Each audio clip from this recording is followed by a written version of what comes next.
बिस्मिल्लाहिर्रहमानिर्रहीम। आज के सवाल जो हैं वो हमारी बहनों के रिलेटेड हैं, जो आजकल सबसे ज़्यादा पूछे जा रहे हैं। जो भी हमारी बहनें हज 2026 में गई हुई हैं ना, हर साल जो हज पे जाते हैं सबसे क्वेश्चन ज़्यादा ये पूछे जाते हैं। इसलिए हमने इसका टाइटल भी रखा है एहराम से मुतल्लिक ख़वातीन के सबसे ज़्यादा पूछे जाने वाले सवाल। पहला सवाल, क्या एहराम की हालत में सन ब्लॉक सनस्क्रीन लगा सकते हैं या नहीं? याद रखें, सन ब्लॉक नहीं लगा सकते। आपको बहुत सी जगहों पे ये सुनने को मिलेगा कि सन ब्लॉक यूज़ कर सकते हैं ऐसे वैसे।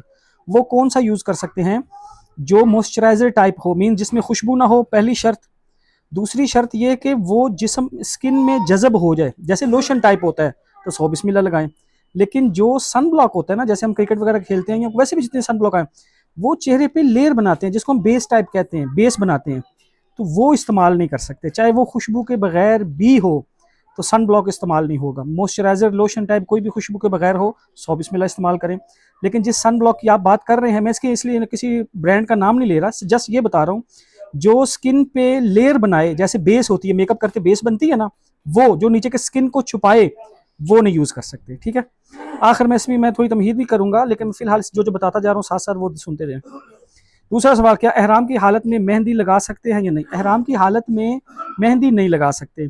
अगली चीज, एहराम मेहंदी सर पे बालों पे लगाओ, कोई मसला नहीं, एहराम की हालत में नहीं, बाद में वैसे। लेकिन जो हाथों पे पाँव पे मेहंदी लगा के हमारी बहनें वहां घूम रही होती है ना, वो तो लगानी ही नहीं। वो जीनत में आती है। जितने गैर महरमों की आपकी तरफ नजर पड़ेगी वो भी गुनाहगार होंगे आपकी वजह से, और आप भी होंगे। वैसे किसी ने मेहंदी बालों पे लगानी है एहराम की हालत के बगैर, तो मर्द हो या औरत, सौ बिस्मिल्लाह, कोई मर्जी लगाई लगा सकते हैं। एहराम की हालत में नहीं लगा सकते। और लेडीज ये हाथों पे जो डिजाइन वगैरह बनाते हैं वो बिल्कुल नहीं करना। क्या एहराम की हालत में हेयर कलर कर सकते हैं? एहराम की हालत में नहीं कर सकते, बाद में जो मर्जी करें। जब एहराम की हालत में ना हो, सौ बिस्मिल्लाह, दाढ़ी को करें, बालों को करें, जो मर्जी करें, कर सकते हैं। सवाल नंबर 4, अगर जिल्द स्किन बहुत ज़्यादा खुश्क हो जाए तो क्या इस पर लोशन या क्रीम लगा सकते हैं? लोशन क्रीम लगा सकते हैं जिसमें खुशबू ना हो बिल्कुल भी, सौ बिस्मिल्लाह लगाएं, सब लगा सकते हैं। अगर होंठ बहुत ज़्यादा खुश्क हों तो क्या स्टिक या वैसलीन, क्या था, चैपस्टिक या वैसलीन, अगर चैपस्टिक और वैसलीन में खुशबू नहीं है तो सौ बिस्मिल्लाह लगाओ, खुशबू है तो बिल्कुल नहीं लगा सकते। इसमें थोड़ी मैं आगे वजाहत भी दूंगा। क्या एहराम की हालत में मेकअप करना जायज़ है या नहीं? नहीं, बिल्कुल नहीं कर सकते। ठीक है। जीनत का काम तो कोई करना ही नहीं है ना, बेशक मेकअप खुशबू के बगैर वाला भी हो। ये कोई जगह है मेकअप करने वाली जब आपने करना ही पड़ता है? और ये आई लैशेज लगाना, ये वो लगाना, लिप ग्लॉस लगाना, इस तरह का कोई काम ना किया करें प्लीज़। आप वहाँ गए हुए, एहराम का तो मकसद ही असल ये है ना, आइजी और सादगी, जो अल्लाह रब्बुल इज़्ज़त को पसंद भी है। रोला खोला हाजी अल्लाह को पसंद है। क्या एहराम में ड्यूटन लगाया जा सकता है या नहीं, खास तौर पर बगैर खुशबू वाला ट्रांसपरेशन पानी जैसा?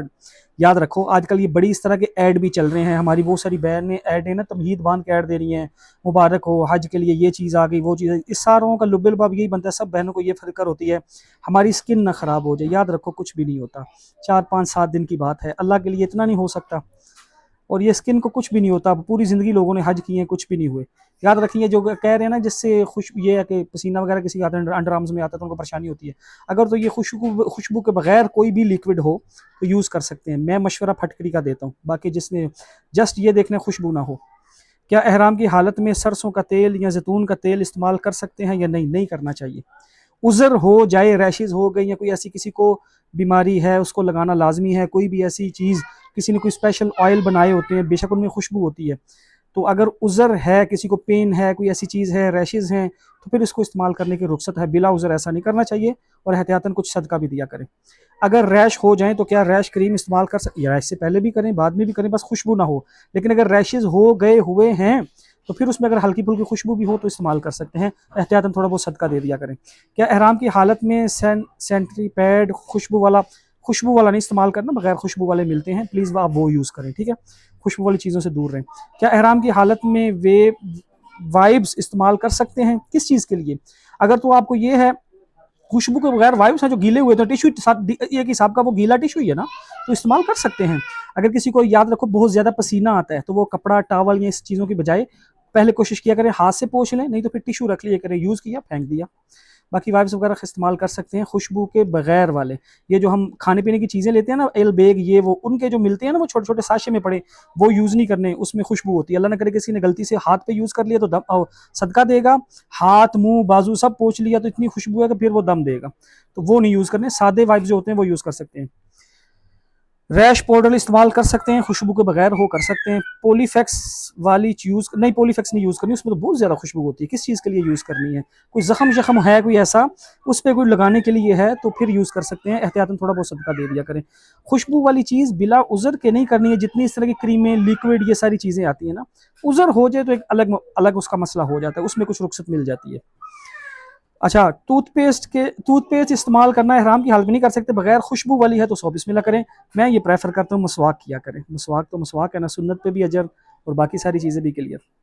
बगैर खुशबू के हैंड वॉश यूज़ कर सकते हैं।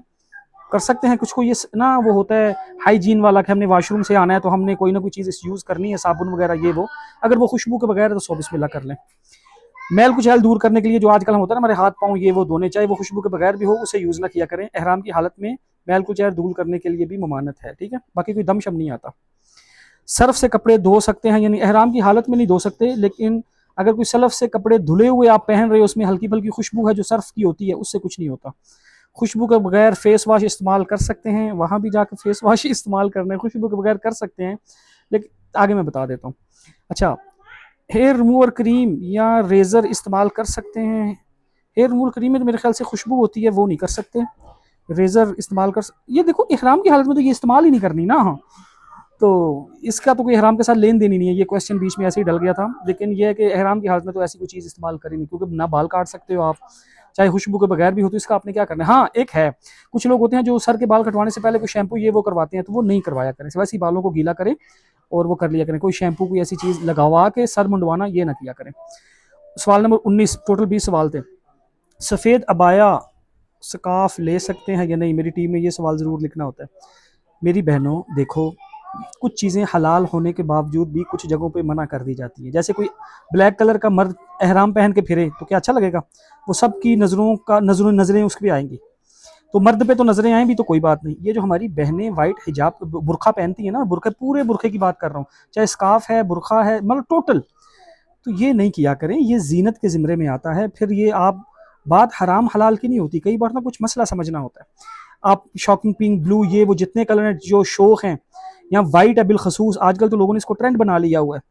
तो हमारे उस्ताद क्या करते थे, हमारी बहनों को परियां बनने का शौक बन गया। तो याद रखो, मर्द की औरत जो है वो वाइट ना पहना करे, वो ब्लैक हिजाब ही, वो बुरखा ही पहने, उसमें हैबत है। कोई गर्मी नहीं लगती। ये सिर्फ बातें बनी हुई हैं, सारी मिथ एक बना दी गई है। ब्लैक में बहुत गर्मी लगेगी, या आप ब्लैक नहीं पहनना चाहते तो कोई ऐसा ग्रे श्रे कलर ले लें जो शौक नहीं, लेकिन ये जो वाइट पहनना, ये नहीं पहना करें। ये जीनत के ज़िम्रे में आता है। प्लीज़ इससे ज़रा थोड़ी सी एहतियात किया। मेहंदियाँ लगाना, ये करना, उसके बाद आईब्रोज ऐसे बना के रखना। और आपने देखा नहीं है वहाँ जो लोकल हमारे रहने वाले सऊदी के, वो किस तरह पर्दा करते हैं। आप जाएंगे शॉप से या किसी जगह पे तो उनको देखिएगा। हाँ, एक चीज़। सेकंड चीज़, ये 20 के 20 क्वेश्चनों में, हाँ, फटकरी लोग पूछने इस्तेमाल कर सकते हैं, बिल्कुल कर सकते हैं, वो किया करें, वो बहुत अच्छी चीज़ है। याद रखो, ये जितने क्वेश्चन थे ना, जिसमें इन सारों पे ना हम अपनी इनडायरेक्टली जीनत को संभाल रहे हैं। हाय मेरी स्किन ख़राब ना हो जाए। हम दुनियावी चोंचलों के लिए कितना कुछ करते हैं, तो अल्लाह के लिए इतना नहीं हो सकता। आप इस नीयत से कर लेना, बात हराम हलाल की नहीं, कि हमने अपनी स्किन की कुर्बानी दी है, होता कुछ भी नहीं है। ये याद रखना, ये बातें बनी हुई हैं। अगर कोई 2 4 5 दिन में कोई थोड़ा रंग थोड़ा बहुत डार्क भी हो गया या, तो क्या फ़र्क पड़ता है। हमारे उस्ताद कहा करते थे कि अगर 50 सालों के गुनाह 5 दिनों में माफ़ हो तो सौदा सस्ता है। तो अल्लाह को रुला खुला हाजी पसंद है। गबार आलूद बालों वाला, मैले कुचैले हराम वाला, जब अल्लाह के सामने खड़ा होता है तो अल्लाह रब्बुल इज़्ज़त उसके सारे गुनाह माफ़ कर देते हैं। अगर हम वहाँ भी जाके यही एक रोज़ाना का सूट चेंज कर रहे हैं और बड़े अटेंशन हो के ऐसे, अच्छा कोई तरह के गोगल्स लगा सकते हैं, ग्लासेस, सिंपल ग्लासेस हमारी बहनें लगाएं, वो जो बड़े बड़े गोगल्स होते हैं ना जिसमें वो लगे होते हैं। अच्छा, इसी तरह जो कमर का बैग पहनते हैं वो सिंपल सादा सा लें, वो भी कोई बारबी ट्यूटी ये वो बनी होती है ना, अट्रैक्शन वाला। कोई भी ऐसा अमल नहीं करना जिससे चीज़ें अट्रैक्ट करें। सिंपल सादा रुल खुल से मुराद ये आप वसल्लम ने साफ सुथरा लिबास पहना है। बाकी बेशक पैबंद लगे हों, हुक्म है साफ सुथरा लिबास पहनने का। जो हमारे भाई बहन कहते हैं ना जी, सज धज के रहना चाहिए, महबूब के शहर में है, ये वो साफ सुथरा रहने का हुक्म है, सज धज के रहने का नहीं। अल्लाह करे ये बात हमें जल्द समझ आ जाए। तो बाकी यही है, इसके रिलेटेड किसी का कोई क्वेश्चन हुआ तो पूछ लीजिएगा। कोई बात बुरी लगी हो तो माजरत। मैं यही बोलूँगा, जब अल्लाह के घर जा रहे हो हज करने, तो अपने आप देखो, एहराम का तो असल मकसद ये है ना, अपनी जीनत उतार के अपने आप को आजिज़ाना अल्लाह के सामने पेश कर देना, मर्द औरत दोनों। तो उसमें ये सारी जीनत की चीज़ें हैं, ऐसे ही हमने मिथे बना ली हुई हैं, तो कुछ भी नहीं इंशाल्लाह होगा। बाकी कोई कमी पेशी हो तो उसके लिए माजरत, दुआ में याद रखिएगा। कहा सुना माफ़ है। इसी रिलेटेड कोई क्वेश्चन हुआ तो कर लीजिएगा, आंसर मिल जाएगा। अल्लाह हाफ़िज़।